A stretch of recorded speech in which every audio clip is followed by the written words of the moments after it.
Ils viennent sur le terrain observer pour mieux légiférer.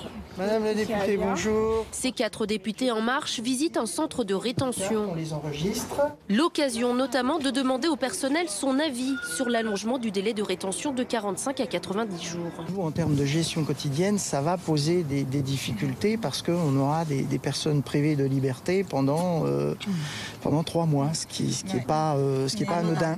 Rencontre également avec les personnes retenues.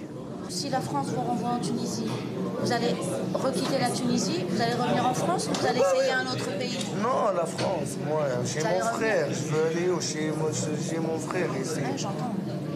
C'est toujours cette rencontre relativement finalement humaine qui est difficile et on prend conscience aussi de la réalité à la fois de la situation mondiale sur les mouvements d'immigration et sur la situation aussi de ces gens retenus. Ça reste quand même des conditions de vie très difficiles.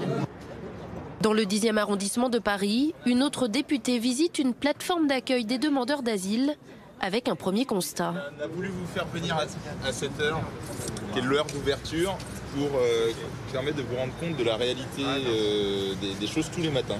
Une file d'attente interminable à l'extérieur et à l'intérieur d'autres problématiques pointées par France Terre d'Asile qui gère cette structure. Les personnes qu'on reçoit, certaines portent les stigmates de la vie à la rue et ont besoin vraiment d'un accompagnement spécifique, social. Pour Élise Fagelès, de quoi enrichir la réflexion sur la future loi Asile et Migration. Il faut que ce projet de loi nous permette d'avoir des procédures qui soient à la fois plus rapides, je pense plus cohérentes sur l'ensemble du territoire.